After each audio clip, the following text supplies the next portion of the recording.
Cryptocurrency. Something you've likely only heard from the most annoying men in your life, who, when asked, "Doesn't that seem like a massive scam?" seem primarily to reply, "No, it's really complicated and revolutionary and you just don't get it." Or maybe you've heard about cryptocurrency because of its intense environmental impact, or because of the millions of dollars that high-profile cryptocurrency CEOs poured into funding Donald Trump's 2024 presidential campaign, or the fraud. You've probably heard about the fraud. Maybe you kind of stopped paying attention to it because it just seemed to be another awful thing in a growing wasteland of awful things. And I don't blame you. The times we're living in are overwhelming, and that's why I'm here. Because I believe that cryptocurrency is actually kind of important to current politics, to understanding the philosophies and trajectory of Silicon Valley, and to critiquing and exploring alternatives to the financial system that we live under. Because in times when our country's leaders evoke the strategy of flooding the zone, overwhelming us with so much information and outrage that it feels impossible to respond, focus, or effectively organize, I believe that two things are key. The first, to get involved as much as you can in the community where you live, and the second, in your personal time, choose one topic to learn as much about as possible, to follow to the absolute root of the idea. Because it's impossible to follow everything, but if you have a specific lens through which you are analyzing and viewing the world, I have found that makes things slightly more manageable. Every singular idea blooms under the context of history and comes to encapsulate far more than one may ever imagine. Now that I've said all that, you're probably still thinking, it's cryptocurrency though, really? And I say yes. This is the first video in what will be a somewhat extensive series. Here I hope to make clear the immediate political relevancy of cryptocurrency through the story of World Liberty Financial, which, if you don't already know, is the Trump family's crypto project. My goal is to explain to you what it is, who's involved, how it works on a technical level, and how it's being used for insider trading, political bribery, and allowing personal interests to shape US policy. I also want to discuss how World Liberty Financial and other Trump cryptocurrency projects aren't actually great examples of cryptocurrency on a technical level, and give you a brief glimpse on how cryptocurrency works. But before we begin, you might be curious about who I am and why I'm doing this. And you should be. It's always good to know who's telling you a story.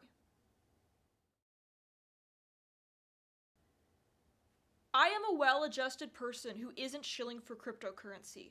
I am not trying to sell you something. I don't think you should go out and buy cryptocurrency. I personally do not own any, so I have no interest in promoting any cryptocurrency. I do think cryptocurrency is interesting from a technical and cultural standpoint, but that does not mean I condone its use. Most cryptocurrency projects I have a great dislike for because they are scams and rug pulls. However, there are some I think are cool. Bear with me, please. My background is that I am a university student in my final year of a sustainable business bachelor's degree. My primary area of work and study is in agriculture and environmental policy economics.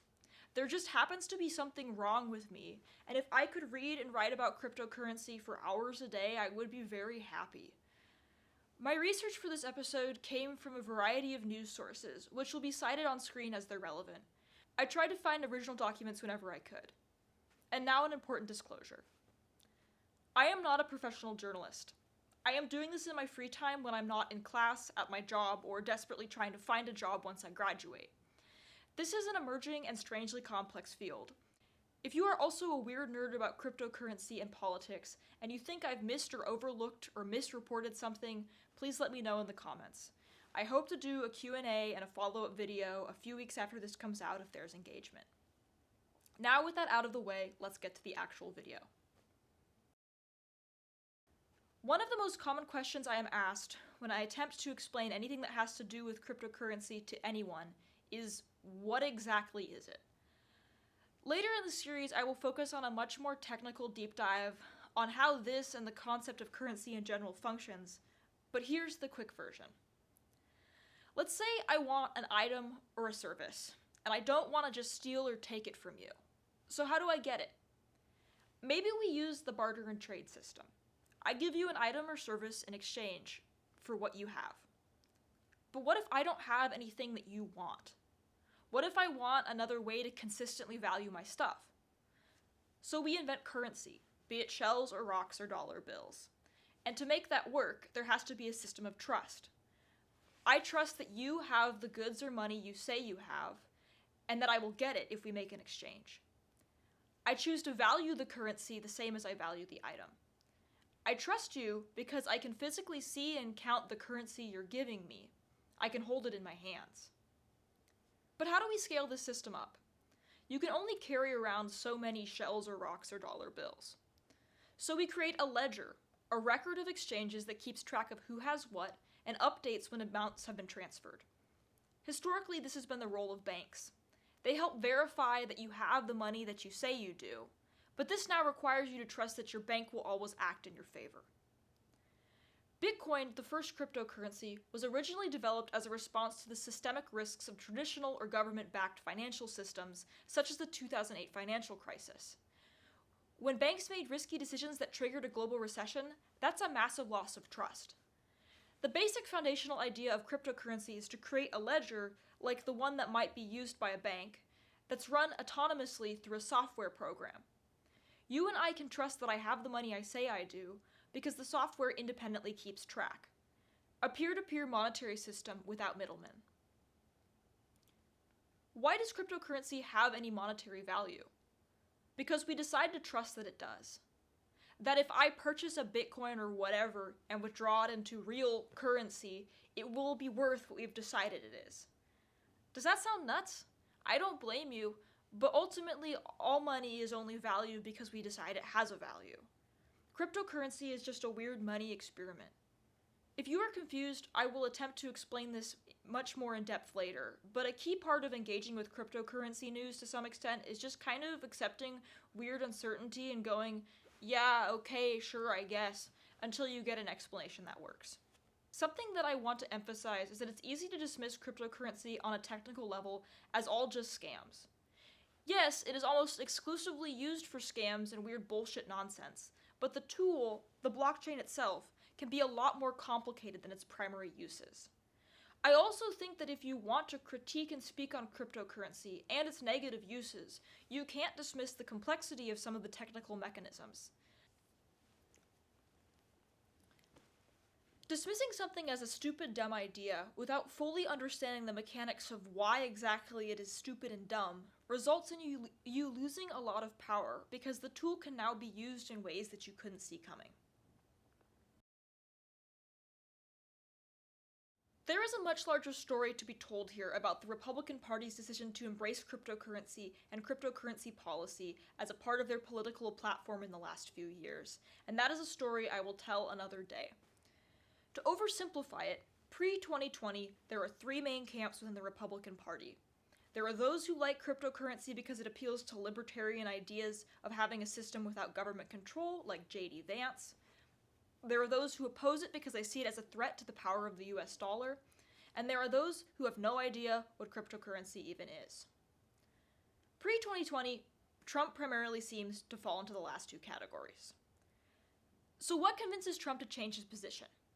I believe there's two main factors. The first is that cryptocurrency actually ends up reinforcing the power of the US dollar. We'll talk about that later in the video. And the second factor, in my opinion, is that Trump learns he can make a lot of money off of this very quickly. World Liberty Financial is the current manifestation of this. Now, if we're setting the stage on this, we should probably go over our main cast.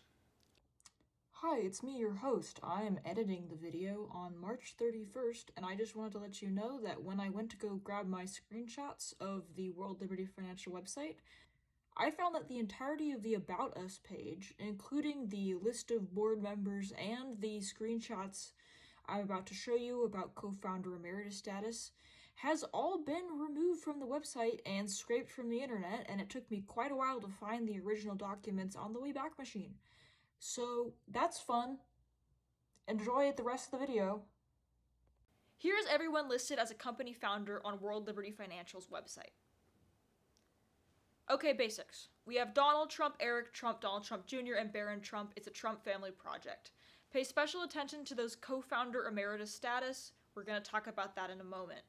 We've also got Stephen Witkoff, American real estate developer and Trump's ambassador to the Middle East, who, despite really having no prior diplomatic experience, has been negotiating the ceasefire and hostage exchange between Israel and Hamas, and is also Trump's de facto envoy to Russian President Vladimir Putin. Then we've got Stephen Witkoff's sons, Zach and Alex Witkoff. Alex Witkoff is the current CEO of the Witkoff Group, a private real estate development and investment group founded by his father, which has extensive business dealings in the Middle East. Zach Witkoff also works for the Witkoff Group as the executive vice president of development. The Witkoffs are no strangers to mixing business and politics. Last year, while Steve Witkoff was conducting ceasefire negotiations between Israel and Hamas, his son Alex Witkoff, head of the Witkoff Group, the real estate firm which he founded, pitched Qatar, a key mediator in the Gaza talks and a key U.S. ally in the Middle East, on a planned investment fund focused on commercial real estate projects in the United States. But that's a whole different story with its own complexities. So let's return to that co-founder emeritus status. What does it mean? If you scroll down to the website's footnotes, you'll find a note that says that Donald Trump and Stephen Witkoff had their positions as co-founders removed upon taking office. But if you stroll further down in the footnotes of World Liberty Financial's website, you'll find some fine print stating that DT Marks DeFi LLC, an entity affiliated with Donald J. Trump and certain members of his family, own approximately 38% of the equity interests in World Liberty Financial Holdco LLC, which owns the only membership interest in World Liberty Financial Inc., a Delaware non-stock corporate and developer of... a Delaware non-stock corporation and developer of the World Liberty Financial Protocol, and operates the World Liberty Financial Governance Platform. So what does that word salad mean? Let's break it down. DT Marks DeFi LLC is a company Donald Trump created in 2016, though it was originally called DT Tower 2 LLC and he renamed it. So the company Donald Trump made up owns 38% of another company he makes up, which has the only membership interest in World Liberty Financial. Having a membership interest in a company represents your stake in the company's profits, losses, and decision-makings.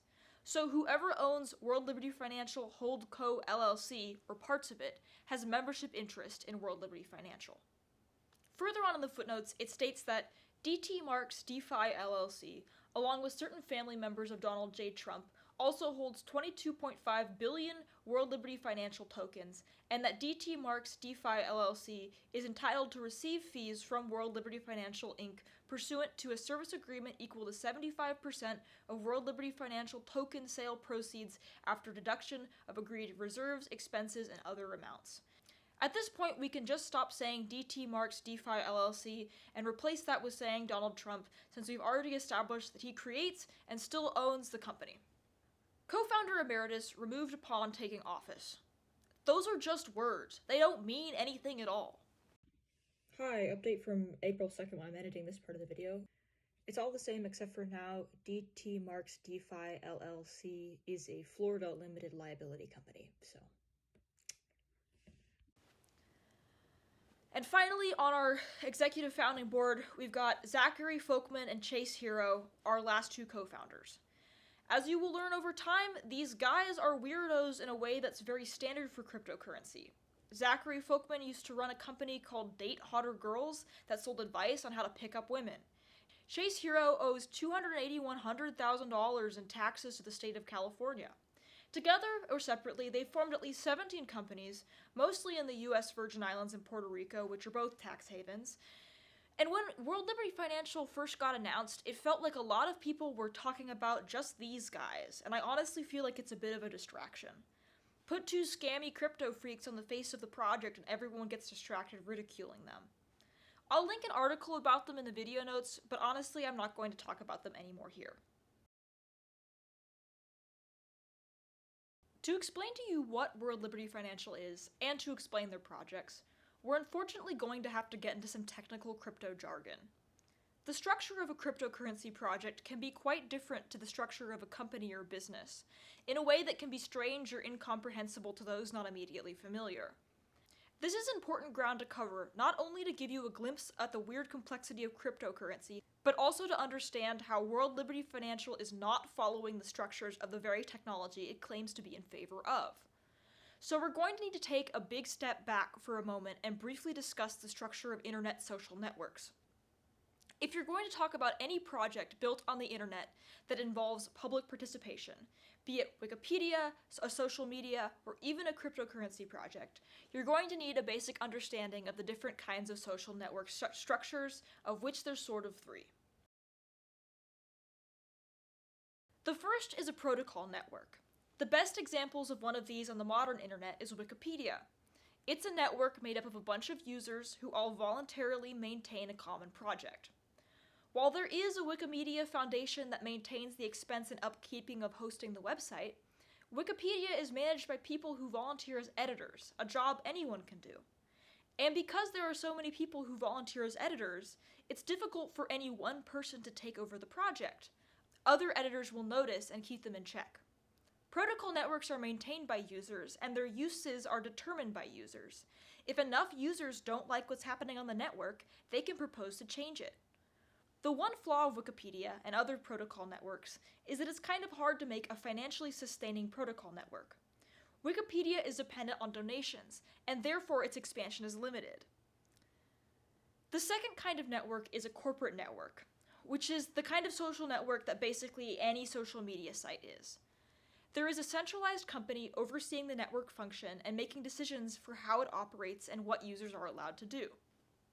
Corporate networks can generate revenue by selling advertisements or selling user data to third parties, and this allows for corporate networks to reinvest in themselves and create new products, as well as more streamlined user experiences at a faster rate than protocol networks are capable of. This is why we see such a shift from a lot of protocol networks in the early years of the internet to almost exclusively corporate networks now. I'm sure this isn't breaking news to anyone who's been online in the last 15 years or so, but corporate networks kind of suck. Users really can't control what the companies do, and just because a company is in favor of a certain kind of policy one day doesn't mean they won't totally change their mind and go back on it tomorrow, or sell the platform to another owner with very different values in the case of Twitter/X. The commitments and promises of corporate networks to their users are not guaranteed in any way. You just kind of have to have faith that the company won't do something you won't like. Nothing set in stone. I'm going to say something that sounds a little bit like I'm shilling for cryptocurrency, and please believe me, I'm not. It's necessary to explain how a lot of cryptocurrency projects work, and how World Liberty Financial both imitates and violates these ideas. There is a possibility for a third kind of social network, that is a mix between the two, the blockchain network. The blockchain, the technical tool that cryptocurrency is built on, is theoretically about creating systems of trust between people without needing third-party involvement. We talked about this briefly earlier when I introduced the idea of a peer-to-peer currency with an automated ledger. So on one hand, we're going to hold that idea, a system of trust mediated through a piece of software, and in the other, we're going to hold the idea of what we just talked about with social and protocol networks. A governance structure, the way in which a social network organizes itself and is maintained. So why couldn't we build a social network that is able to financially sustain itself in the way that corporate networks are able to, while maintaining the decentralized, user-driven structure of the protocol network? It might be possible, though the tools that could make it possible are still very much in their infancy. So ride with me for a moment, and let's talk very briefly about DAOs. DAO stands for Decentralized Autonomous Organization, and it's kind of a governance structure for a cryptocurrency project. I like DAOs because I think they're cool for experimenting with decentralized power in a capitalist system. It's kind of like a weird sandbox to play in. How this works is a small team of programmers comes up with an idea for a cryptocurrency-mediated project. Let's give the simple example of a group raising funds to accomplish a shared goal. Let's keep the USA theme going through an example of a project called Constitution DAO. It's November 2021, and a rare copy of the US Constitution is going up for auction at Sotheby's. A joke starts going around crypto Twitter that people should get together and buy it. So a group of programmers organizes, and they organize this DAO, Constitution DAO. They create the structure for the project and then issue a kind of cryptocurrency known as a governance token. People. That's a bad name, and I know it. A governance token is more than just a piece of monopoly money, though I wouldn't blame you for thinking that it kind of looks like one. A governance token allows for two things. First, through buying the token, you give the project money to accomplish its goal. And second, if you own a governance token, you can propose and vote on changes to the project's goals. You essentially become a member of the project. In the example of Constitution DAO, they ended up raising something like $47 million to try and buy this copy because crypto Twitter is out of control. And everyone who owned a governance token got to vote on what they were going to do if they won it. Whatever the majority voted for would have to happen. Things go haywire, of course. Reporters much more talented than me have covered this in depth already. I highly recommend the episode of PJ Vote's search engine podcast on this, which is simply titled Constitution DAO. Constitution DAO isn't actually the greatest example of a governance structure, though, because it was literally assembled in a week, and so the governance structure wasn't actually implemented while it was happening, but I hope you can see the interest or potential for a more intentionally designed project. The blockchain that cryptocurrency runs off of is about automating trust and creating structures like a ledger system that aren't run or controlled by any one person, but rather preserved in software code. Let's use the example of Bitcoin. Bitcoin is a software program. Its creator is anonymous and unknown, and they don't own Bitcoin as an idea. They don't control what it is. They wrote out all the rules of what Bitcoin would be and can do and then published it. They don't have any control over what happens to it now, and they don't continue to profit off of it beyond any of the currency that they personally own. The key idea of a DAO, even if the technology isn't quite there yet, is that you're a corporate network for a little while as the founding team develops the project and does the programming, but once you've built the structure and the original programming team publishes the project is driven by the vote of those who own governance tokens. The structure of the software is, in theory, designed in a way that ensures that the promises the programmers make about the goals and purpose of the project are enshrined in the program and can't be changed without user vote. The original programmers can't just go in later and change things whenever they want, as happens with corporate networks, because they structurally can't. Democracy! Yeehaw! Hi, I am editing this video on April 3rd, and I just wanted to step in with a couple of additional details that I wanted to point out. After that section, you probably have a few questions. The first being, how does a DAO ensure that the software creators can't go back in and edit it later? To give you the short answer and not get into a massive technical explanation, the reason that they can't theoretically change things later is because of the way that blockchain works as a software system, in that it's really good at preserving information and just being like a good recorded ledger that people can't go back and change later. I will give a more technical explanation at some point in the future, but not today. The second question, you might be wondering, with a decentralized autonomous organization, if you have a project or shared goal, like Constitution DAO, that involves a physical, real-world goal, like buying a copy of the US Constitution and doing something with it, you may be wondering, how do you ensure that the people arranging this project will actually go and buy the Constitution and physically do this thing that you want? Well, for now, the answer is you can't. This is why I say this technology is still very much in its infancy. I use Constitution DAO as an example because it is simple and a little silly and easy to explain. There are a lot of DAOs that are essentially, can be summed up as group chats with wallets, where there is a centralized wallet of money and funds that the group votes on how to spend it on things such as stocks or buying certain items. I have some ideas about how DAOs could physically implement themselves and expand in this way, but I will save those thoughts for another time because it's very complicated and gets into some weird nonsense. But that's all for now. Now, it's worth noting that cryptocurrency is a space where the ideals of a project often serve the purpose of obfuscating that the project's true purpose is to get money out of people.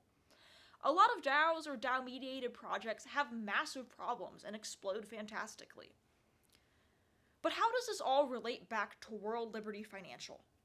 We are about to spend a very long time talking about a massive amount of bribery and concerning foreign policy decisions, which is probably the real reason why you're watching this video.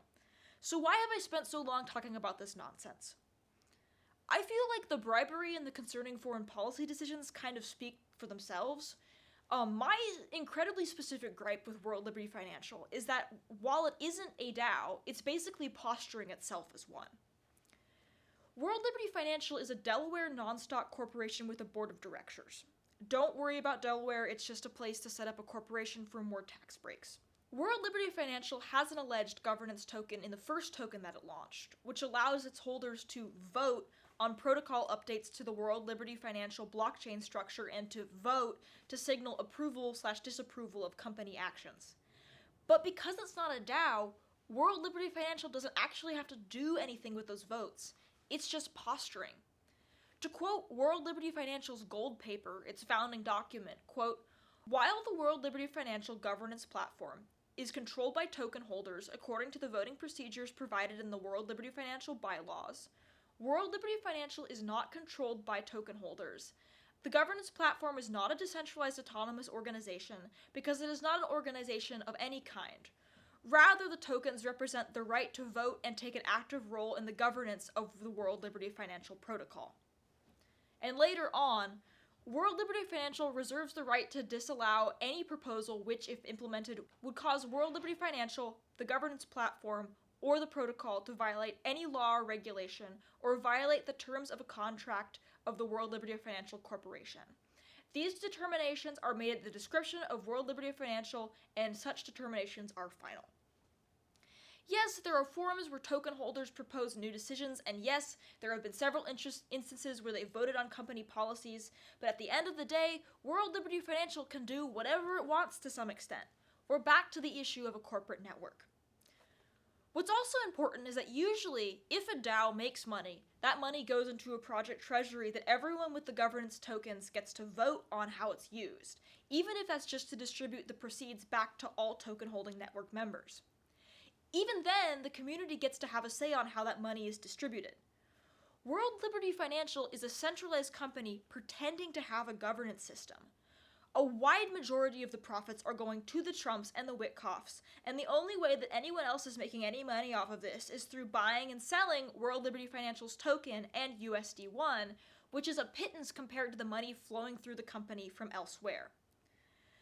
There is so much about World Liberty Financial to be furious about. We're going to cover a lot of it. Why I've spent so much time on this one piece of this story is to hopefully give you a little bit of an idea of why I personally find cryptocurrency interesting and compelling, even if it's mostly used for scams. I also wanted to emphasize that World Liberty Financial and other Trump cryptocurrency projects are not good examples of cryptocurrency projects. Pump and dump meme coins and cash grab NFT collections are destroying the cryptocurrency ecosystem and eroding it of what made it a viable place for anything vaguely close to innovation. Everything's gambling, everything's slop. Blockchain is a dual-use technology in that it can be used for good and bad purposes. It could be a money laundering casino, a way to take foreign bribes, or it could be a kind of software that structures social networks and the ownership of digital materials in interesting new ways. I don't blame anyone for seeing blockchain as exclusively the former. I often feel that way myself. And I will say this: if you are a person who genuinely believes in cryptocurrency or blockchain as a tool, if you think it's the future, you should be angry. Projects like World Liberty Financial reduce the tool to nothing more than an exploitive casino for laundering foreign money. At which point we should probably talk about the foreign money.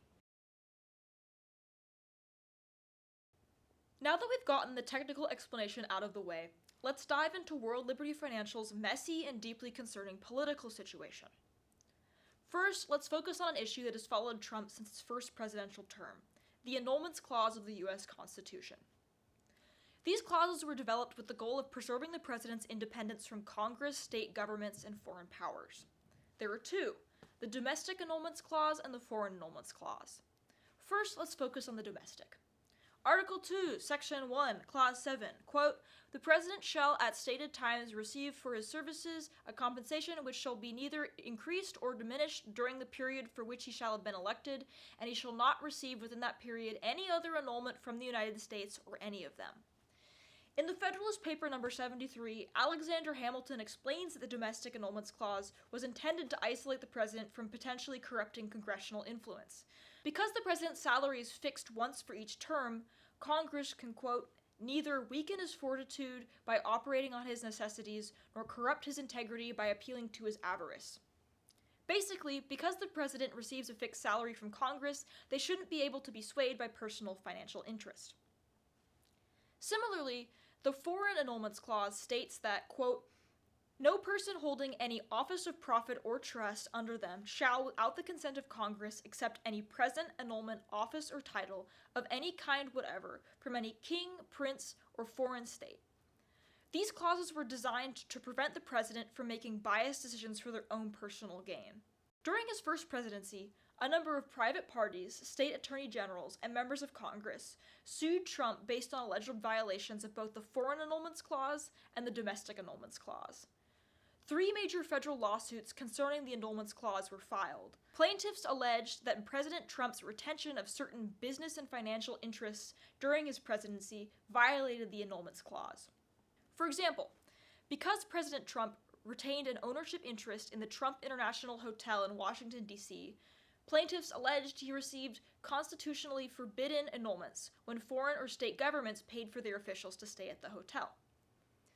As for the Foreign Annulments Clause, in 2021, the House Oversight and Reform Committee found that between 2017 and 2020, the Trump International Hotel in D.C. had received about $3.7 million in payments from foreign governments. During that time, the Trump family also took out a $75 million loan in order to keep the place afloat, and the General Services Administration, who was tasked with reviewing this for potential concerns, did not seek to identify the origins of those loans. As for the 3 major federal lawsuits brought against Trump, in late 2020, the Supreme Court denied review of one of these cases, and after the end of President Trump's first term in January 2021, instructed 2 federal appellate courts to vacate their judgments and dismiss the other 2 cases as moot. Because of this, most of the lower court decisions on the annulment clauses have been vacated.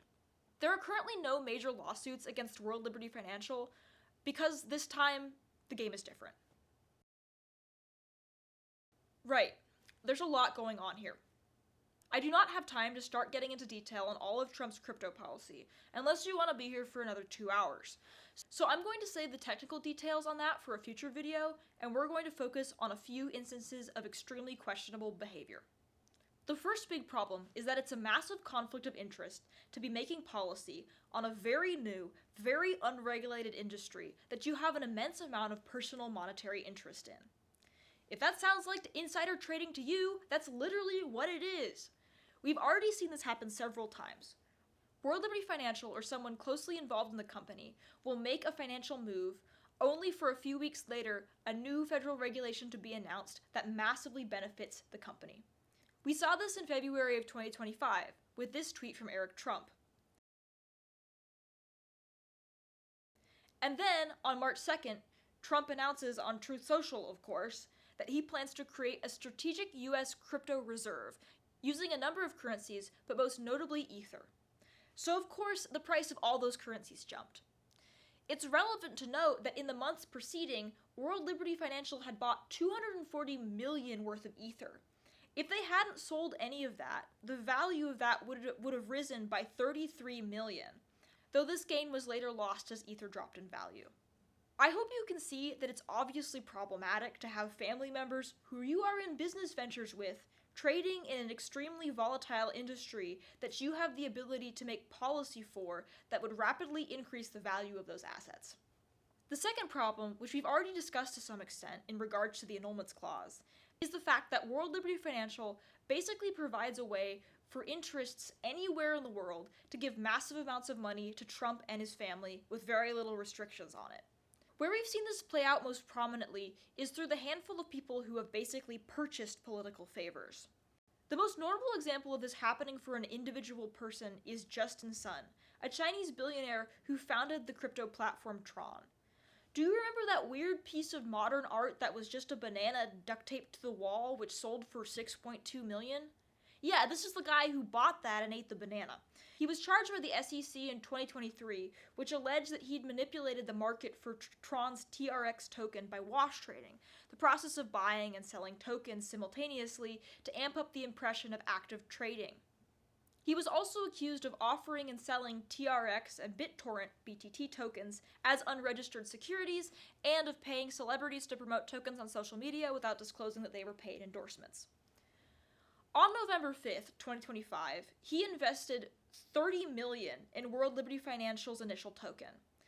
This initial investment was essentially what allowed World Liberty Financial to cover its operating expenses and to launch instead of floundering.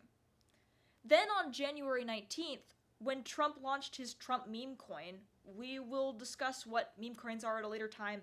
Basically, all you need to know now is that when you think of stupid, pointless cryptocurrencies, they're all that. When Trump released his meme coin, Sun invested another $45 million to support that as well. In late February, the SEC, now controlled by Trump appointees, asked a federal judge to halt proceedings in Mr. Sun's case. The judge granted the stay. But that was just kind of what was happening in early 2025. After Trump took office, the SEC dropped virtually all of its lawsuits and investigations against alleged crypto violators, including notable exchanges Coinbase and Kraken. It's worth recognizing that Kraken's founder Jesse Powell donated $1 million to Trump's campaign, and Coinbase's founders are currently some of the biggest donors funding Vice President J.D. Vance's next campaign. But that's just boring traditional political donation bribery. Go read up on PACs and super PACs. However, there is a good example of a broader phenomenon here. Part of why I like studying cryptocurrency is because, to some extent, cryptocurrency isn't creating totally brand new scams or shocking new ways of being immoral with money. It's an unregulated space that's just recreating existing problems in our capitalist financial system that seems so ridiculous and over the top because there's no regulations within the crypto space to rein those problems in. A lot of people look at cryptocurrency and fail to see that it's an over-exaggerated satire, and that studying it can make it a little easier to make critiques and demonstrate the flaws in a larger system. Now there's been so many weird little deals and closed-door meetings and presidential pardons that I could spend way too long going down every single rabbit hole, and maybe I will in the future. But for now, to keep alive the momentum of telling a story, let's move on to our final tale. My fifth issue, and the news story that drove me to create this video in the first place, is complicated enough to deserve a section of its own. But don't worry, we'll start small. On October 23rd, Donald Trump pardoned a man named Changpeng Zhao, better known as CZ. CZ is a Chinese-Canadian billionaire, one of the most influential figures in crypto, and founder of the cryptocurrency exchange Binance, though he stepped down as company CEO in 2023 after Binance broke U.S. anti-money laundering and sanction laws and failed to report more than 100,000 suspicious transactions with organizations the U.S. described as terrorist groups. CZ spent 4 months in prison and personally paid a $50 million fine. However, he kept the rest of his wealth, his stake in Binance, and personally appointed the company's next CEO. Binance, the cryptocurrency trading platform, is currently one of the largest cryptocurrency exchanges in the world. Binance notably sells and trades USD1, World Liberty Financial's stablecoin. As we discussed earlier, cryptocurrencies are valued because we choose to value them. Does that sound really volatile and risky? You'd be correct, and for many, that's also the appeal. If your currency is really volatile, it can increase in value very quickly, and if you're lucky, you can make a lot of money. You can also lose a lot of money very quickly. Gambling! Stablecoins are a type of cryptocurrency that maintain a constant value, almost always $1 US. This makes stablecoins way better for certain kinds of transactions, like paying someone for a service, purchasing an item, large business deals, etc. Because you don't want to have someone pay you for something and then have the value of that currency dramatically decrease. Companies which issue stablecoins work kind of like banks. They make money by taking investors' deposits, giving them coins in return, and investing those deposits to generate profit that the companies get to keep. Then, when users want to redeem a stablecoin, they can go to the issuer and exchange the stablecoin for its cash equivalent. USD1 is World Liberty Financial's version of a stablecoin, and while it hasn't done anything funky yet, technically, it's been involved in a lot of other questionable decisions. So, Trump pardons CZ, the CEO of Binance, after Binance agrees to sell his stablecoin. That's questionable. But this happened in September, months after the big pardoning spree for other crypto CEOs. So why the delay? Did something happen? The answer is yes. Let's take another step back, but let's keep our eyes on Binance for just a while longer. On March 12th of 2025, Binance announced that MGX, an investment fund backed by the government of Abu Dhabi and led by Sheikh Tamim bin Zayed Al Nahyan, an Emirati royal who serves as the nation's national security advisor, would invest $2 billion into Binance using stablecoins, though the particular stablecoin that it had used to do that had not yet been announced. For context, this is currently 1. The single largest investment into a cryptocurrency company, 2. The largest investment paid in crypto using a stablecoin, and 3. The first institutional investment in Binance. Then, on May 1st, at the Token 2049 conference in Dubai, it was announced that the coin selected for the transaction would be World Liberty's USD1. This announcement was made by Eric Trump, Zach Witkoff, and Justin Sun. Here's the thing. Anybody can mint a stablecoin. $1 is $1. So if you're choosing to use one stablecoin over another, it has very little to do with the actual technical product and more to do with who's selling it. This stablecoin happens to belong to the crypto venture founded by the President of the United States and his ambassador to the Middle East, managed by their families, from which they still rake in profits. Stablecoins tied to the US dollar are backed by short-term treasuries and other equivalents, typically yielding about 4% interest per year, an amount that's collected by the token issuer. So if Binance holds the $2 million USD1, World Liberty Financial could be making up to $80 million a year. Things don't just end there. Fiach Larkin, a man who holds a PhD in evolutionary computation from the University of Limerick in Ireland, currently serves as Chief Strategy Advisor to World Liberty Financial, Advisor to the UAE's Department of Economic Development, and the head of crypto and blockchain at G42, an AI holding development firm and tech holdings company chaired by Sheikh Tamim bin Zayed Al Nahyan. Yes, he works at all those places at the same time. You can see it for yourself on his LinkedIn. So there's obviously something going on here. But what is Sheikh Tamim bin Zayed Al Nahyan getting out of it? The short answer? Nividia chips. In case you've been kind of under a tech and politics rock for the last few years, Nividia is an American company that makes computing chips. Their business has kind of exploded in the last few years with the rise of AI companies, as you need a lot of computing power and a lot of computer chips to both train and run AI models. Historically, the export of Nividia chips has been highly monitored and controlled by the US government. Under President Biden, the world was divided into 3 tiers.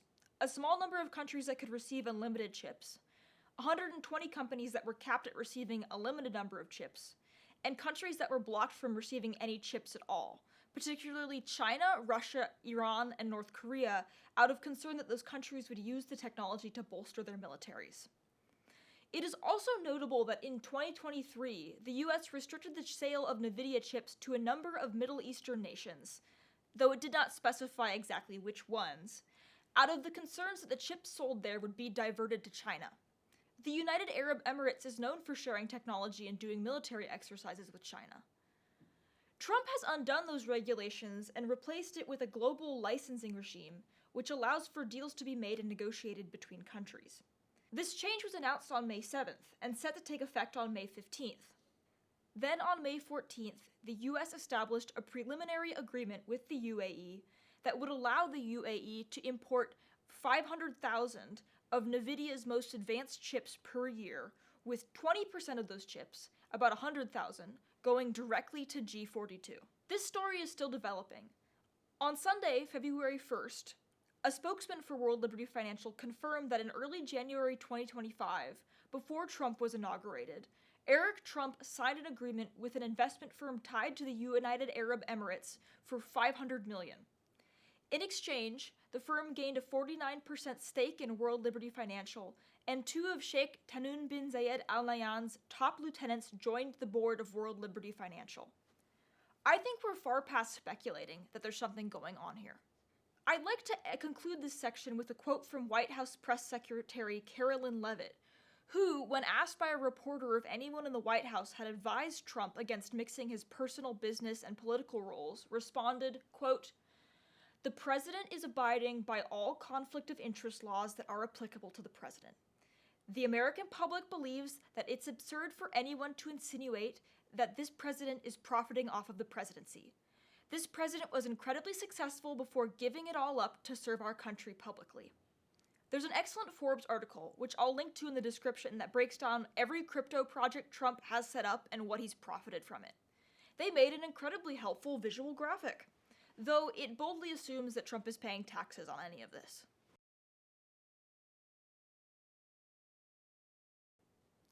So what do we do next? I don't have any clear direction for you, because it feels like the systems through which things are supposed to function and be held accountable is so broken that we have to find new ways to deal with them. Call your senators, I guess. Vote in November. It might help for me to tell you what I've taken from following this. I'm not conservative, but I have family members who are, and I believe it's incredibly important to have conversations with them about what is happening in this country, because we have rapidly moved past political differences to fully living in alternate realities. It's infuriating when family members shut down and stop listening to you just because you used one buzzword they've been trained to freak out about. Sometimes it can feel like throwing yourself against a wall, and that's not particularly motivating or sustainable long term. So I'm trying to develop a different approach. I don't know if it's the right approach, but it feels more sustainable than repeatedly throwing myself against a wall, and more productive than just giving up. More often than not, the most important political work you can do is in your own home, because you have ties to those people that no one else in the world does. No one else can do that work in the way that you can do it. I'm not just saying that people need to talk more, because I don't want to talk to people who don't respect me and my personal rights and the lives and rights of people I care deeply about.